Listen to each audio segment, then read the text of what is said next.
नमस्कार सबैजनालाई मेरो च्यानल नेपाल अनलाइन सेयर मार्केटमा तपाईलाई स्वागत छ। आज चाहिँ फन्डामेन्टल एनालाइसिसको पार्ट 4 को भिडियो लिएर आएको छु म र यसमा चाहिँ हामीले प्रॉफिट एन्ड लस स्टेटमेन्टको बारेमा सिक्ने छौं। कसरी प्रॉफिट एन्ड लस स्टेटमेन्टको एनालाइसिस गर्ने र कसरी कम्पनीहरु राम्रो कम्पनीहरु छनौट गर्ने त्यो बारेमा आज हामी बुझ्छौं। यो प्रॉफिट एन्ड लस स्टेटमेन्ट भित्र भएको सबै कुराहरुको मिनिङ पनि बुझ्ने छौं र हामी कसरी राम्रो कम्पनी छान्न सक्छौं, कुन राम्रो कम्पनी, कुन एभरेज कम्पनी, कुन नराम्रो कम्पनी यो पनि हामी हेर्ने छौं र केही कम्पनीहरुको जुन प्रॉफिट एन्ड लस स्टेटमेन्ट छ त्यो चाहिँ वेबसाइटबाट निकालेर प्र्याक्टिकली हामी चाहिँ त्यो हेर्ने छौं र यो भन्दा पहिला मैले ब्यालेन्स सिटको भिडियो बनाइसकेको छु। त्यो चाहिँ हेर्नु भएको छैन भने तपाई प्लेलिस्टमा गएर हेर्न सक्नुहुन्छ अथवा इन्डी स्क्रिनमा पनि मैले राख्दिन्छु। पार्ट 3 चाहिँ हेर्नु होला, त्यो चाहिँ ब्यालेन्स सिटको बारेमा छ र ब्यालेन्स सिटको सबै कुराहरु दिएको छ। मात्र प्रॉफिट एन्ड लस स्टेटमेन्ट अथवा मात्र ब्यालेन्स सिट हेरेर तपाई कुनै पनि कम्पनी बाइ गर्न सक्नुहुन्न, निर्णय लिन सक्नुहुन्न। त्यसैले तपाई यो दुईटै हेर्नु पर्ने हुन्छ, प्रॉफिट एन्ड लस स्टेटमेन्ट पनि अनि ब्यालेन्स सिट पनि। सो पहिलाको पनि भिडियो हेर्नु होला यदि हेर्नु भएको छैन भने। सो अब स्टार्ट गरौँ। त्यो भन्दा पहिला मेरो channel Nepal online share market subscribe गर्नु भएको छैन सब्स्क्राइब गर्नु होला र बेल आइकन पनि क्लिक गर्नु होला आगामी दिनमा सेयर मार्केटका भिडियोहरु हेर्नको लागि। अब यहाँ मैले पहिला नि यो भनेको छु, यो 4 वटा क्वार्टर हुन्छ। बेसिकली रिपोर्ट हेर्नु भन्दा पहिला हामीले जान्नु पर्ने हुन्छ कतिवटा क्वार्टर हुन्छ। 4 वटा क्वार्टर हुन्छ एक वर्षमा, एउटा क्वार्टर चाहिँ 3 महिनाको हुन्छ र स्टार्ट हुने भनेको श्रावण टु असोजको हाम्रो फर्स्ट क्वार्टर हुन्छ र त्यस्तै यो कार्तिक टु पौष गरेर सेकेन्ड क्वार्टर, थर्ड क्वार्टर र फोर्थ क्वार्टर। अब ब्यालेन्स सिटमा के हुन्छ भन्दाखेरि कम्पनी स्टार्ट भएदेखि जुन टाइममा त्यो रिपोर्ट आएको हुन्छ त्यति बेलासम्मको फाइनान्शियल स्टेटस हुन्छ, सबै कुराहरु हुन्छ। त्यसको फाइनान्शियल जुन त्यसको स्टेटस छ त्यो चाहिँ हुन्छ र यसमा प्रॉफिट एन्ड लस एकाउन्टमा चाहिँ 1 वर्ष भित्रको कुराहरु मात्र हुन्छ। 1 वर्ष भित्रको अब पहिलो क्वार्टरको जुन प्रॉफिटको छ त्यो चाहिँ सेकेन्डमा जान्छ, सेकेन्ड क्वार्टरको फेरि जोडिएर थर्डमा जान्छ र थर्ड क्वार्टरको फर्स्ट, सेकेन्ड, थर्ड तीनटैको जोडिएर फोर्थमा जान्छ। यसरी जान्छ यो प्रॉफिट एन्ड लस एकाउन्टमा। सेपरेटली चाहिँ आउँदैन। फर्स्ट क्वार्टरको सेपरेट प्रॉफिट अथवा लस अथवा सेकेन्ड क्वार्टरको सेपरेट प्रॉफिट लस त्यसरी हुँदैन, जोडिदै जान्छ जोडिदै जान्छ जोडिदै जान्छ। त्यो कुरा तपाई बुझ्नुस्। अब चाहिँ हामी प्रॉफिट एन्ड लस स्टेटमेन्टको बारेमा बुझौं। अस्ति पनि मैले यो पिक्चर राखेको थिएँ ब्यालेन्स सिटको एक्जाम्पल दिँदा पनि। अब कुनै कम्पनी छ XYZ कम्पनी, अब जसरी ब्यालेन्स सिटको एक्जाम्पल राखेको थिएँ त्यसरी यसमा पनि सेम वेले तपाई बुझ्न सक्नुहुन्छ। अब यो कम्पनी छ XYZ कम्पनी, यसरी बिल्डिङ हेरेर हामीलाई थाहा हुँदैन यो कम्पनीले कति कमाइरहेको छ अथवा घाटामा छ भनेर हामीलाई केही पनि थाहा हुँदैन। तर हामीलाई यदि यो कम्पनीको प्रॉफिट एन्ड लस स्टेटमेन्ट ल्याएर प्रेजेन्ट गरियो भने त्यहाँ चाहिँ हामी हेर्न सक्छौं यो कम्पनीले कति सेल गरिरहेको छ, कति मुनाफा कमाइरहेको छ, कति घाटामा छ, यस्तो यस्तो कुराहरु हामी बुझ्न सक्छौं। जुन पनि कम्पनी खोल्दाखेरि त्यो कम्पनीको उद्देश्य भनेको प्रॉफिट कमाउने हुन्छ र प्रॉफिट कमाउने उद्देश्यमा कहिलेकाहीँ त्यो कम्पनीले लस पनि बेहोर्नु पर्ने हुन्छ र यो कुरा चाहिँ हामी यही प्रॉफिट एन्ड लस स्टेटमेन्टबाट बुझ्न सक्छौं। अब बेसिकली प्रॉफिट एन्ड लस स्टेटमेन्टमा हुने के हो? अब एक्जाम्पल यहाँ मैले राखेको छु। यो भित्र हुने भनेको दुईटा कुरा, मेन कुरा दुईटा कुराहरु हो। इन्कम आम्दानी र एक्सपेन्सेस खर्च। यो इन्कम र एक्सपेन्सेस कुनै यसमा ब्यालेन्स हो। आम्दानीहरु त्यसमा एड हुन्छ र जुन खर्चहरु चाहिँ एक्सपेन्सेसहरु त्यसमा घटाइन्छ र लास्टमा बचेको जति त्यो चाहिँ प्रॉफिट हुन्छ। अब हुने भनेको के हो? सेल्स। अब यहाँ मैले सेल्स राखेको छु। सेल्स भनेको अब कम्पनीको जुन मेन प्रोडक्ट छ, कम्पनीको कोर जुन बिजनेस मोडल छ, जुन प्रोडक्ट छ त्यो चाहिँ सेल गरेको भ्यालु चाहिँ यहाँ इन्कमतिर एड हुन्छ र एक्सपेन्सेसतिर त्यो कम्पनीमा कुनै पनि कम्पनीमा त्यो प्रोडक्ट बनाउँदाखेरि जुन र मेटेरियलहरु लाग्छ त्यो र मेटेरियल तपाईहरुले खरिद गर्नुपर्ने हुन्छ बाहिरबाट। त्यो कम्पनीले खरिद गर्नुपर्ने हुन्छ, त्यसको लागि कम्पनीले पैसा तिर्नुपर्ने हुन्छ। त्यो र मेटेरियल कस्ट भयो र त्यो एक्सपेन्सेस हुन्छ, त्यो घटाइन्छ प्रॉफिट एन्ड लस स्टेटमेन्टमा। र त्यस्तै इन्कममा यता इन्भेस्टमेन्ट र ट्रेडिङ पनि मैले राखेको छु। इन्भेस्टमेन्ट अब कुनै पनि कम्पनी हुन्छ त्यसले शेयर बजारमा पनि लगानी गर्न सक्छ, अरु यता अन्य सेक्टरमा पनि लगानी गर्न सक्छ, त्यसलाई इन्भेस्टमेन्ट भनिन्छ र लगानी गर्दाखेरि त्यहाँबाट इन्कम आउँछ। सो यो इन्कम साइडमा छ र ट्रेडिङ पनि त्यस्तै, यो शेयर बजारमा यसले ट्रेडिङ पनि गर्न सक्छ कुनै पनि कम्पनीले र त्यसबाट आएको इन्कम साइडमा हुन्छ। र इन्ट्रेस्ट इन्कम भनेको यदि यो कम्पनीले केही पैसाहरु इन्ट्रेस्टमा ब्याजमा कसैलाई दिएको छ र त्यहाँबाट इन्ट्रेस्ट आइरहेको छ भने त्यो इन्ट्रेस्ट इन्कम भयो। यदि बैंक हो भने बैंकको चाहिँ main business model core business model यही हो। बिजनेस बैंकको चाहिँ लोन इन एडभान्स दिने र त्यसबाट जुन इन्ट्रेस्ट आउँछ त्यही मेन इन्कम हो यदि बैंकको केस हो भने। र एक्सपेन्सेसमा अब सेलेरी चाहिँ अब यो कम्पनी आफ्नो अपरेसनको लागि त इम्प्लोइ राख्नु पर्यो, त्यो इम्प्लोयरहरूलाई फेरि सेलरी दिनु पर्यो, सेलरी त्यो पनि खर्च हो, एक्सपेन्सेसतिर आउँछ र घटाइन्छ प्रॉफिट एन्ड लस स्टेटमेन्टमा। र त्यस्तै इन्ट्रेस्ट एक्सपेन्सेस, अब यदि कम्पनीले लोन लिएर आफ्नो कारोबार गरिरहेको छ भने त्यो लोनको त ब्याज तिर्नु पर्यो नि, त्यो ब्याज चाहिँ इन्ट्रेस्ट एक्सपेन्सेस हो, त्यो पनि घटाइन्छ। अथवा बैंक हो भने बैंकले चाहिँ आफ्नो कस्टमरबाट डिपोजिट राख्छ, डिपोजिट कलेक्ट गर्छ, त्यसबापत केही इन्ट्रेस्टहरू तिरिरहेको हुन्छ, त्यो चाहिँ इन्ट्रेस्ट एक्सपेन्सेस भयो। यसरी नै अरू पनि धेरै कुराहरू हुन्छ। हामी चाहिँ प्रॉफिट एन्ड लस स्टेटमेन्ट नै निकालेर हेर्नेछौँ अहिले कम्पनीहरूको, एक दुईवटा कम्पनीको।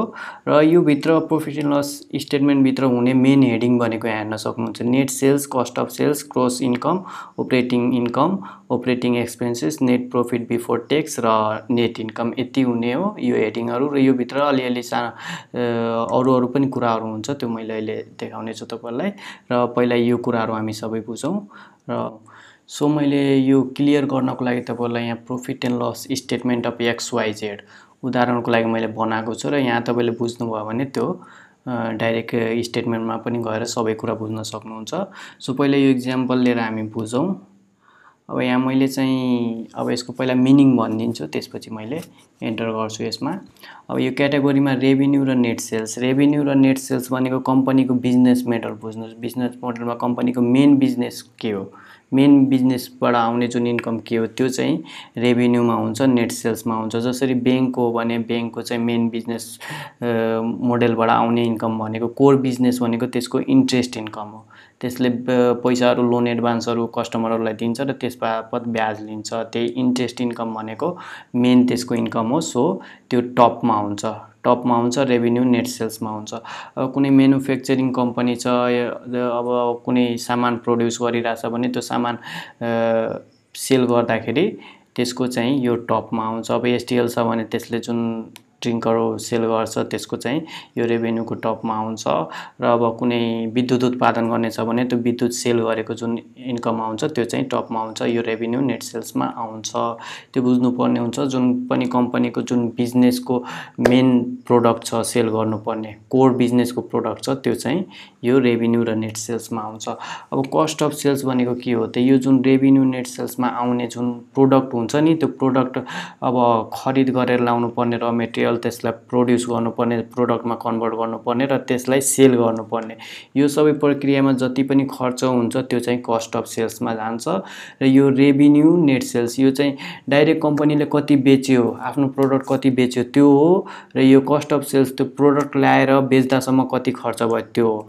अब यो रेभिन्यूबाट यो कस्ट अफ सेल्स घटाइसकेपछि ग्रोस इन्कम आउँछ। ग्रोस इन्कम भनेको अब बेसिकली बुझौँ भने जुन प्रोडक्ट सेल गर्दाखेरि, प्रोडक्ट सेल गर्यो र आएको एमाउन्टबाट त्यो प्रोडक्ट सेल गर्दासम्म जति खर्च भएको छ त्यो काटेर चाहिँ ग्रोस इन्कम आउँछ। अब ग्रोस इन्कम आइसकेपछि यहाँ हुन्छ ग्रोस इन्कम।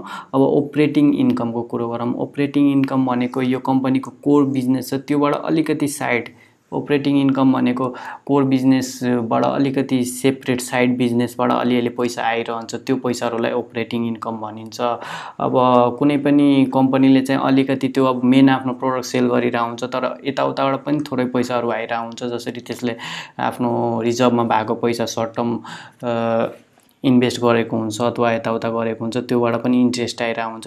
त्यस्तो पैसा अपरेटिङ इन्कममा चाहिँ आउँछ। आफ्नो जुन अपरेसन चलाउँदाखेरि आउने इन्कम र अरू फीहरू कमिसनहरू हुन्छ त्यस्तो कुराहरू अपरेटिङ इन्कममा आउँछ, त्यो पनि अब जोडिन्छ।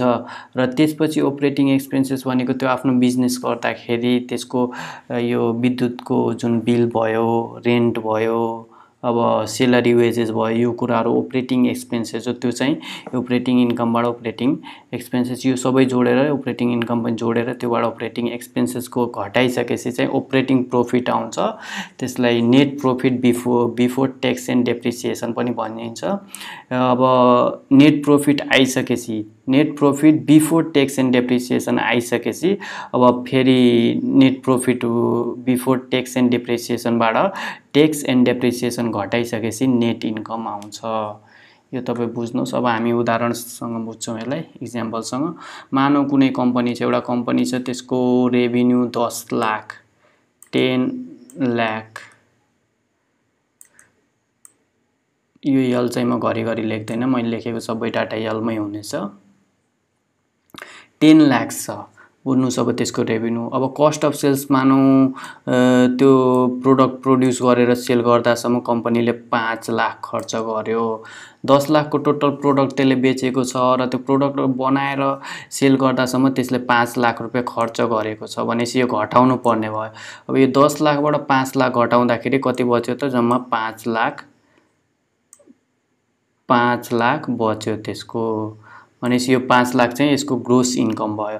अब अपरेटिङ इन्कम मानौ यताउता साइड बिजनेसहरुबाट 1 लाख अझै त्यसलाई अपरेटिङ इन्कमबाट प्रॉफिट आयो, अझै 1 लाख रुपैयाँ त्यसले कमायो साइड बिजनेसहरुबाट। अब अपरेटिङ इन्कम पनि यसमा एड हुन्छ र अपरेटिङ एक्सपेन्सेस, अब सेलरी यताउता के हुन्छ त्यो सबै पे गरेर कम्पनीको अपरेटिङ एक्सपेन्सेस भनेको मानौ 2 लाख भयो। 2 लाख भयो भने यो 2 लाख चाहिँ घटाउनु पर्ने। अब चाहिँ यो 5 लाखबाट 1 लाख जोडिन्छ, 6 लाख हुन्छ। 6 लाखबाट 2 लाख घटायो भने चाहिँ 4 लाख भयो। नेट प्रॉफिट बिफोर ट्याक्स चाहिँ 4 लाख भयो। अब यो 4 लाख भयो। अब 4 लाखमा मानौ तपाईको ट्याक्स पनि 1 लाख घटाउनु पर्ने। मानौ 1 लाखको ट्याक्स तिरेको छ यो कम्पनीले।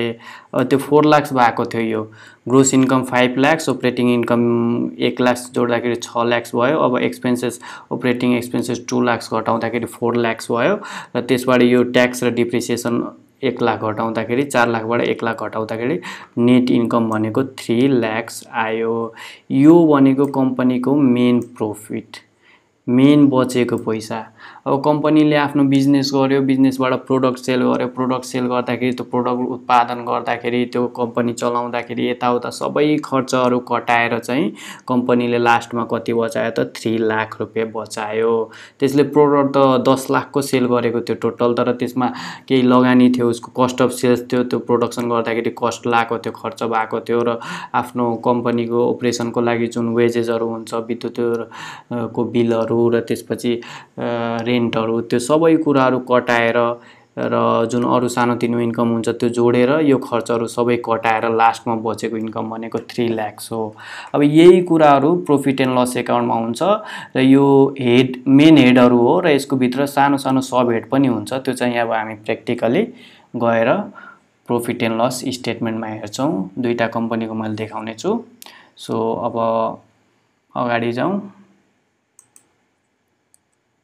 अब यहाँ हामीले प्रॉफिट एन्ड लस स्टेटमेन्ट कहाँबाट पाउन सक्छौं त्यो पनि जान्नुपर्ने हुन्छ। तपाई bizmandu.com मा पनि गएर पाउन सक्नुहुन्छ, sharesonsar.com मा पनि, merolagani.com मा नि, नेप्सेको वेबसाइटमा पनि र कम्पनीको आफै वेबसाइटमा पनि, जुन कम्पनी हो त्यसको वेबसाइटमा पनि गएर तपाई डाउनलोड गरेर हेर्न सक्नुहुन्छ। यो प्रॉफिट एन्ड लस स्टेटमेन्ट जुन ब्यालेन्स शीटको स्टेटमेन्ट हुन्छ त्यसैमा तलतिर प्रॉफिट एन्ड लसको पनि स्टेटमेन्ट हुन्छ। अब एउटा तपाईलाई मैले क्वेशन सोध्न चाहन्छु। पहिला अब त्यो प्रॉफिट एन्ड लसको स्टेटमेन्ट हेर्नु भन्दा पहिला मैले एउटा क्वेशन सोध्न चाहे। यहाँ एबीसी बैंक छ र एक्सवाइजेड बैंक छ। यो दुईटा एक्जाम्पलको लागि राखेको छु मैले यहाँ एबीसी बैंक र एक्सवाइजेड बैंक। अब यसमा केही डाटाहरु राखेको छु। यो सामान्य सिम्पल डाटा हो, एउटा एक्जाम्पलको लागि मात्र। अब बैंकको त अब मेन इन्कमको सोर्स भनेको इन्ट्रेस्ट इन्कम हो, अघि मैले भनिसके। यहाँ इन्ट्रेस्ट इन्कम चाहिँ 1 लाख आएको छ एबीसी बैंकमा र एक्सवाइजेड मा बैंकमा चाहिँ इन्ट्रेस्ट इन्कम 50,000 आएको छ र एबीसी बैंकमा अदर इन्कम चाहिँ 40,000 आएको छ र एक्सवाइजेड मा अदर इन्कम चाहिँ 1 लाख आएको छ। टोटल गर्दाखेरि यो नेट प्रॉफिट भनेको यो एबीसी बैंकको नेट प्रॉफिट भनेको 1,40,000 भयो र यो एक्सवाइजेड बैंकको चाहिँ नेट प्रॉफिट भनेको 1,50,000 भयो। अब तपाईहरुको लागि यो क्वेशन मैले दिएको छु, एकछिनमा सोच्नुस् अनि आफै मनमै अब कुन सिलेक्ट गर्दै हुनुहुन्छ त्यो बुझ्नुस् तपाई। लाइक अब तपाईहरुलाई यो एबीसी बैंक र एक्सवाइजेड बैंक यो दुईटा बैंकमा कुनै एउटाको शेयर खरिद गर्नुपर्ने छ भने तपाई कुन सिलेक्ट गर्नुहुन्छ, के आधारमा कुन सिलेक्ट गर्नुहुन्छ त्यो चाहिँ आफै यहाँ हेर्नुस् तपाई। यसको नेट एबीसी बैंकको नेट प्रॉफिट 1,40,000 छ र XYZ बैंकको नेट प्रॉफिट 1,50,000 छ। अब हुन त अरु पनि ब्यालेन्स सिटमा धेरै कुराहरु हेर्नु पर्ने हुन्छ, रेशियो पनि हेर्नु पर्ने हुन्छ, तर एक्जाम्पलको लागि मात्र मैले यो यति डाटा मात्र राखेको छु र यति डाटा हेरेर मात्र सिलेक्ट गर्नु पर्यो भने तपाई चाहिँ कुन कम्पनी रोज्नुहुन्छ। अब धेरैजनालाई थाहा होला, धेरैजनालाई थाहा नहोला, उहाँहरुले चाहिँ नेट प्रॉफिट हेर्नुहुन्छ 1,50,000 यसको बढी छ, मैले XYZ बैंक रोज्छु। तर यो सही डिसिजन चाहिँ होइन। किन होइन भन्दाखेरि जहिले पनि हामी कुनै पनि बैंक, कुनै पनि कम्पनीको यदि हामी त्यसको प्रॉफिट एन्ड लस स्टेटमेन्ट हेर्दै छौं भने त्यसको मेन बिजनेस मोडल के हो, त्यसको मेन इन्कम आउने सोर्स चाहिँ कुन हो, कुन ठाउँबाट त्यसको मेन इन्कम आइरहेको छ त्यो बुझ्नु पर्छ। र यदि त्यसमा ग्रोथ भएर कम्पनीले धेरै प्रॉफिट कमाएको छ भने त्यो मात्र जेन्युन हुन सक्छ। अब यहाँ इन्ट्रेस्ट इन्कम भनेको त मेन बैंकको मेन बिजनेस मोडल भनेको यही त हो नि, इन्ट्रेस्ट इन्कम कमाउने, लोन इन एडभान्स दिने अनि त्यसबाट जुन इन्ट्रेस्ट आउँछ त्यो इन्कम कमाउने। अनि एबीसी बैंकले इन्ट्रेस्ट इन्कम कति कमाएको छ, 1 लाख रुपैयाँ कमाएको छ। XYZ बैंकले इन्ट्रेस्ट इन्कम कति कमाएको छ, 50,000 कमाएको छ। यसले राम्रो इन्ट्रेस्ट इन्कम कमाइरहेको छ, यो क्वार्टरमा मानौ राम्रो कमाएको छ भने अर्को क्वार्टरमा पनि राम्रै कमाउँछ ओभियसली। अदर इन्कम यसको अलिकति थोरै छ, तर XYZ बैंकको चाहिँ अदर इन्कम चाहिँ 1 लाख छ। अब यो अदर इन्कम यताउता प्रोपर्टी सेल अथवा रेन्ट यताउता गरेर कुनै ठाउँमा प्रोपर्टी पनि सेल गरेर प्रॉफिटमा हाल्दिन सक्छ यो बैंकले, त्यसकारणले यो बढी भएको हो कि त्यो पनि कुरा हुन सक्छ। प्रोपर्टी सेल गरेछ भने एभ्री क्वार्टरमा त आफ्नो सामानहरु सेल गरेर यसमा त हाल्दैन नि त।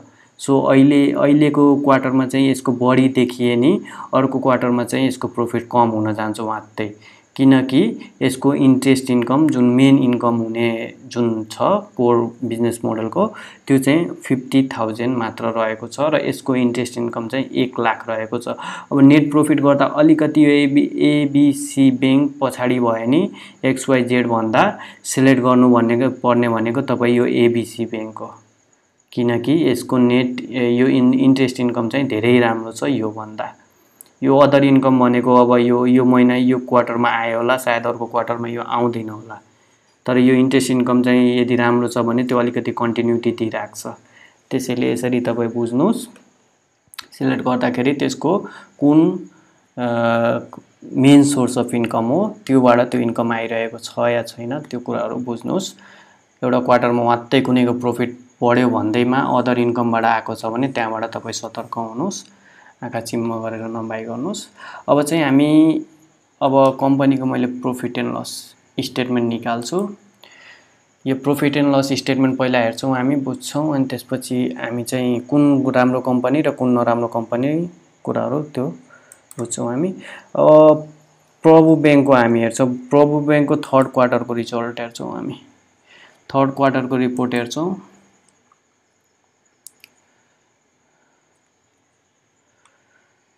प्रभु बैंकको यो चाहिँ ब्यालेन्स सिट हो। ब्यालेन्स सिट चाहिँ तपाई हेर्नुस् है, ब्यालेन्स सिटको भिडियो मैले यो भन्दा पहिला बनाइसकेको छु, त्यो पनि हेर्नु पर्ने हुन्छ।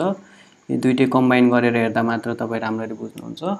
यो प्रॉफिट एन्ड लस अकाउन्ट आयो, स्टेटमेन्ट आयो यसको, यो प्रभु बैंकको।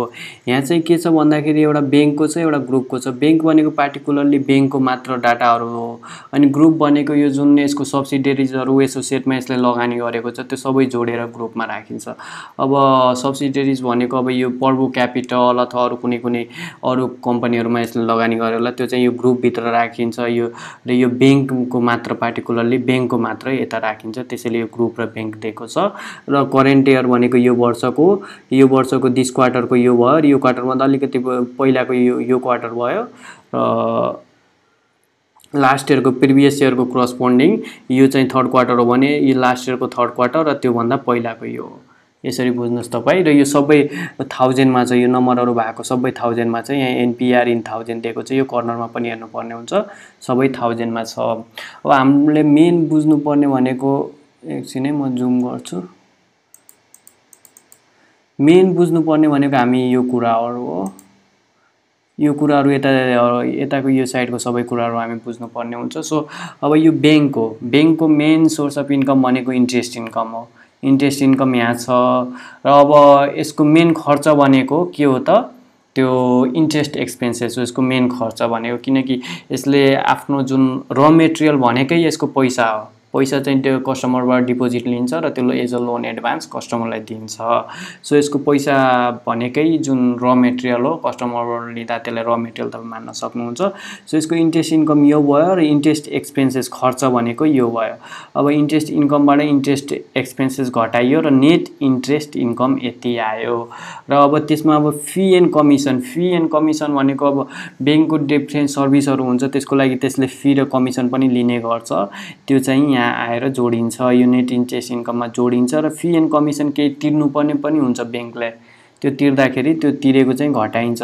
यो ब्र्याकेटमा राखेको कुरा बुझ्नुहोस् है, ब्र्याकेटमा चाहिँ घटाएको हो र ब्र्याकेट बिनाको चाहिँ जोडिएको हो। यो एक्सपेन्सेस हेर्नु, यो पनि ब्र्याकेटमा छ, यो ब्र्याकेटमा भएको चाहिँ घटाएको हो र यो चाहिँ जोडियो। बुझिनलाई चाहिँ सजिलो बुझ्नको लागि सजिलो हुनको लागि यसरी राखेको छन्। र अब net fee and commission income यति भयो।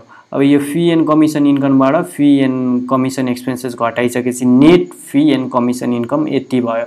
र अब चाहिँ यो नेट इन्ट्रेस्ट इन्कम र नेट फी एन्ड कमिसन जोडिन्छ अनि यहाँ net interest fee and commission income आयो। यो नेट फी कमिसन र यो नेट इन्ट्रेस्ट इन्कम जोडिएको अनि यहाँ आयो टोटल। अब चाहिँ नेट ट्रेडिङ इन्कम, अब यो ब्याङ्कले यताउता सेक्युरिटिजहरूमा पनि इन्भेस्ट गरेको छ, ट्रेडिङ गरेर पनि कमाइरहेको छ भने त्यो नेट ट्रेडिङ इन्कम चाहिँ अब यसमा जोडिन्छ। र अदर अपरेटिङ इन्कम अघि मैले भनिसकेँ, जुन साइड बिजनेस, यसको कोर बिजनेस मोडल भन्दा अलिकति साइडमा जुन सानोतिनो यताउता काम गरेर जुन सानोतिनो इन्कम आइरहेको हुन्छ त्यो चाहिँ अदर अपरेटिङ इन्कममा पर्छ र त्यो पनि जोडिन्छ। अब चाहिँ टोटल अपरेटिङ इन्कम कति भयो त? यति भयो। टोटल अपरेटिङ इन्कम यहाँ हेर्नुहोस्, यो र यो टोटल यो अपरेटिङ इन्कम यहाँ आएको छ। अब चाहिँ टोटल अपरेटिङ इन्कम भयो। अब चाहिँ यो impairment charge reversal for loan and other losses, यो भनेको loan and other losses, loan दिँदाखेरि जुन यसले लस बेहोर्नु पर्ने हुन्छ त्यसको प्रोभिजन हो इम्पेयरमेन्ट चार्ज। र यो चाहिँ ब्रेकेटमा दिएको छ, यो घटाइन्छ टोटल अपरेटिङ इन्कमबाट यो घटाइन्छ र त्यसपछि नेट अपरेटिङ इन्कम आउँछ। नेट अपरेटिङ इन्कम भनेको यो हो आउँछ। र अब नेट अपरेटिङ इन्कम यो आइसकेपछि अब चाहिँ यो अपरेटिङ एक्सपेन्सेस पनि घटाउनु पर्ने हुन्छ नेट अपरेटिङ इन्कमबाट। यसमा personal expenses, other operating expenses, depreciation पनि हुन्छ। पर्सनल एक्सपेन्सेस यो सेलरीहरू र त्यो अफिस अपरेट गर्दाखेरि, कम्पनी अपरेट गर्दाखेरि जुन अपरेटिङ खर्चहरू हुन्छ र जुन मेसिनहरू युज गरिन्छ, कम्प्युटर मेसिन, त्यो उपयोग गरे बापत त्यसको उपयोगिता घट्छ, त्यसलाई डेप्रिसिएसन भनिन्छ। कुनै पनि हामी सामान मेसिन युज गर्दाखेरि त्यसको वर्ष पछि त्यसको भ्यालु घटिरहेको हुन्छ, त्यसलाई डेप्रिसिएसन भनिन्छ, त्यो पनि घटाइन्छ। पर्सनल एक्सपेन्सेस पनि घटाइन्छ र अपरेटिङ एक्सपेन्सेस पनि घटाइन्छ। यो सब चाहिँ योबाट घटाइन्छ, नेट अपरेटिङ इन्कमबाट यो सबै घटाइसकेपछि बल्ल अपरेटिङ प्रफिट आउँछ। अपरेटिङ प्रफिट भनेको तपाईँको यो अपरेटिङ प्रफिट भनेको यो ट्याक्स तिर्नुभन्दा पहिलाको प्रफिट हो। जति पनि रेभिन्यू भयो, रेभिन्यूबाट यो एक्सपेन्सेसहरू भएको सबै एक्सपेन्सेसहरू घटाइयो र त्यसमा जुन जोड्नुपर्ने अपरेटिङ इन्कमहरू छ, ट्रेडिङ इन्कमहरू छ, त्यो जोडियो, त्यसपछि अपरेटिङ प्रफिट आयो। र यसमा अपरेटिङ प्रफिट आइसकेपछि यो नन अपरेटिङ इन्कम, यो भनेको अलिकति आउटरबाट कमाएको हो, यो बिजनेसभन्दा आउटबाट एकदमै कमाएको इन्कमलाई नन अपरेटिङ इन्कम भनिन्छ। अब ब्याङ्कले कुनै एक्सचेन्जमा लगेर पैसा एक्सचेन्ज गर्दाखेरि त्यहाँ कुनै बेनिफिट भयो भने त्यो चाहिँ नन अपरेटिङ इन्कममा आउँछ। र त्यस्तै पैसा एक्सचेन्ज गर्दाखेरि यदि कम्पनीले कुनै चार्जेस दिनु पर्यो भने त्यो नन अपरेटिङ एक्सपेन्सेसमा आउँछ। यो अपरेटिङ इन्कमबाट यो नन अपरेटिङ एक्सपेन्सेस घटाइसकेपछि र घटाएर अनि त्यसपछि यो अपरेटिङ प्रफिटमा बचेको जति जोडिन्छ र त्यसपछि यो प्रफिट बिफोर इन्कम ट्याक्स आउँछ। त्यो बुझ्नुहोस् तपाईँ। अब यो अपरेटिङ प्रफिट छ, यहाँ अपरेटिङ इन्कम केही पनि छैन र यो नन अपरेटिङ एक्सपेन्सेस मात्र छ भने यहाँबाट यहाँ घटाइन्छ र त्यसपछि प्रफिट बिफोर इन्कम ट्याक्स आयो। अब ट्याक्स मात्र डिडक्ट गर्न बाँकी छ, सबै operating income, non operating income र त्यसपछि नन अपरेटिङ एक्सपेन्सेस, यो सबै कुराहरूको काटछाट गरिसकेपछि अब चाहिँ प्रफिट बिफोर इन्कम ट्याक्स यति आयो। अब योबाट पनि इन्कम ट्याक्स चाहिँ घटाउनु पर्ने, इन्कम ट्याक्स एक्सपेन्सेस अब यहाँ छ। करेन्ट ट्याक्स भनेको यो वर्षको ट्याक्स चाहिँ घटाउनु पर्ने र डिफर्ड ट्याक्स भनेको लास्ट इयरको ट्याक्स कुनै कारणले कम्पनीले पे गरेको छैन भने यो वर्ष पे गर्नुपर्ने हुन्छ, त्यसलाई डिफर्ड ट्याक्स भनिन्छ, त्यो पनि घटाइन्छ। अब डिफर्ड ट्याक्स छ भने घटाइन्छ, छैन भने यसरी खाली दिन्छ र करेन्ट ट्याक्स पनि घटाइन्छ। र यो घटाइसके घटाइसकेपछि बचेको एमाउन्ट चाहिँ प्रोफिट हो। यदि बचेन नेगेटिभमा गयो भने त्यो लस हो। त्यो कुरा चाहिँ बुझ्नुस्।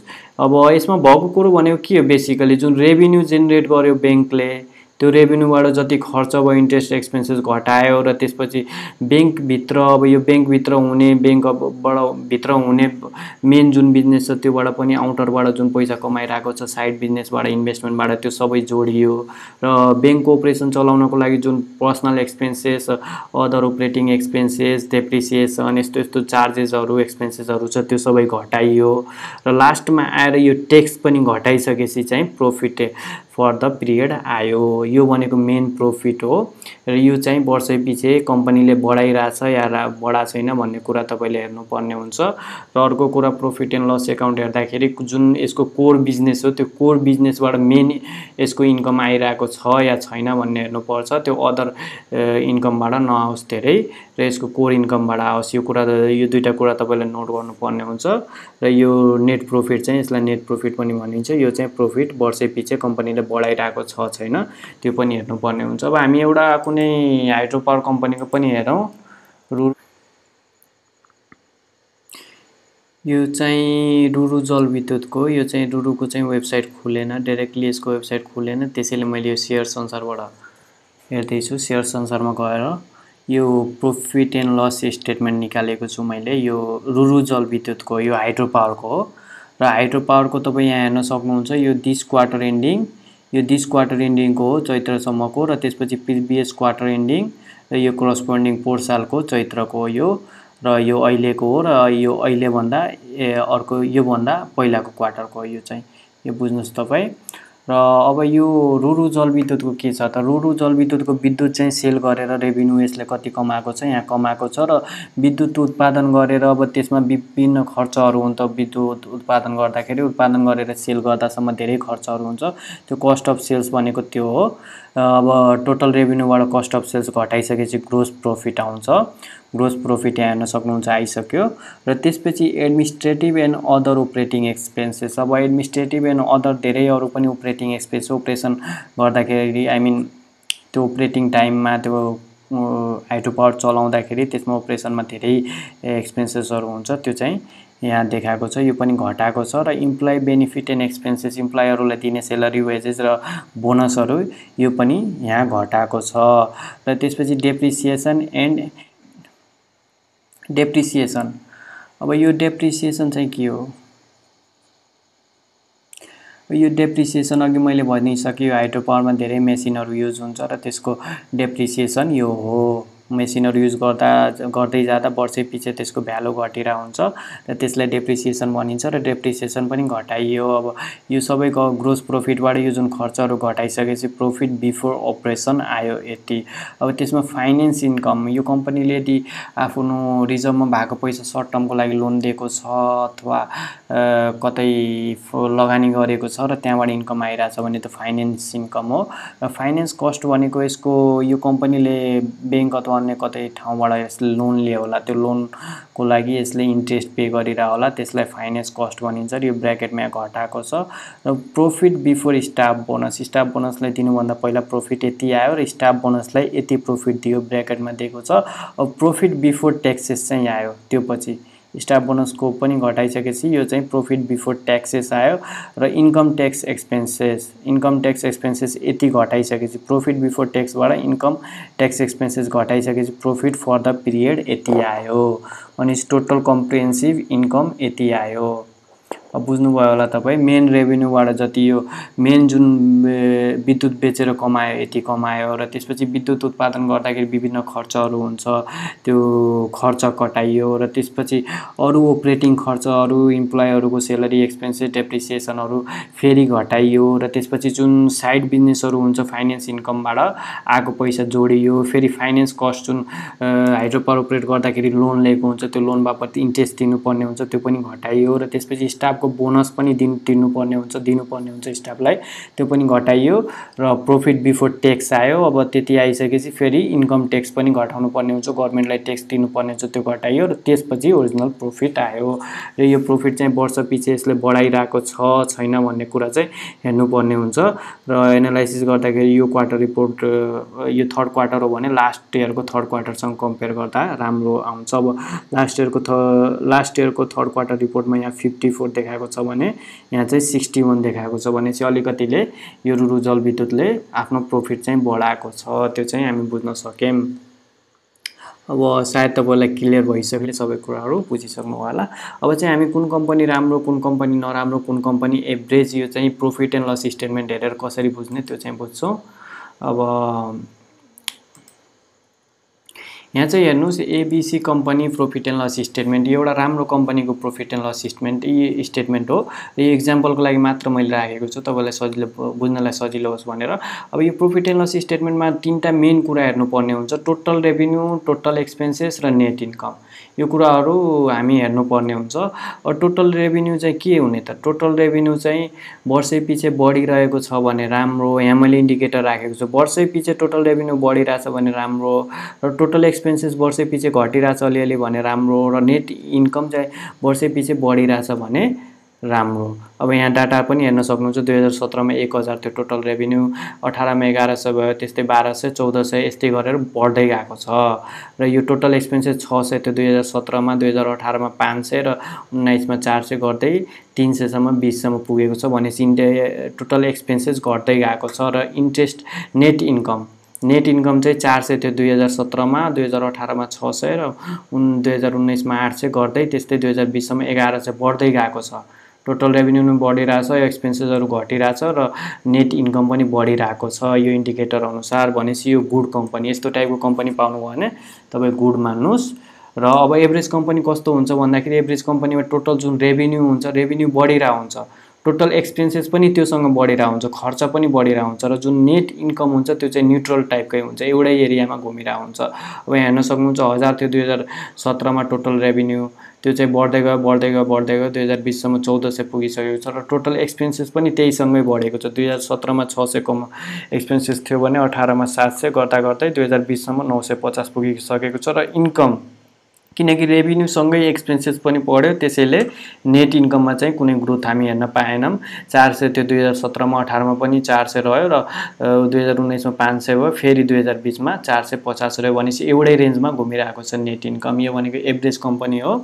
र अब यो ओपीक्यू कम्पनीको profit and loss statement example, अब ब्याड कम्पनी, यो चाहिँ ब्याड कम्पनी। अब यसमा के हुन्छ, टोटल रेभिन्यू पनि कम हुँदै जान्छ र खर्च बढ्दै जान्छ, टोटल एक्सपेन्सेस बढ्दै जान्छ र नेट इन्कम चाहिँ यो पनि घट्दै जान्छ। यहाँ 1000 थियो टोटल रेभिन्यू, 2017 मा घटेर 900 भयो, 2019 मा 800 र 2020 मा 700 रेभिन्यू घट्दै गयो र एक्सपेन्सेस जुन हुन्छ 600 थियो 2017 मा, 650 भयो 2018 मा, 19 मा 700 भयो र 2020 मा 800 भयो।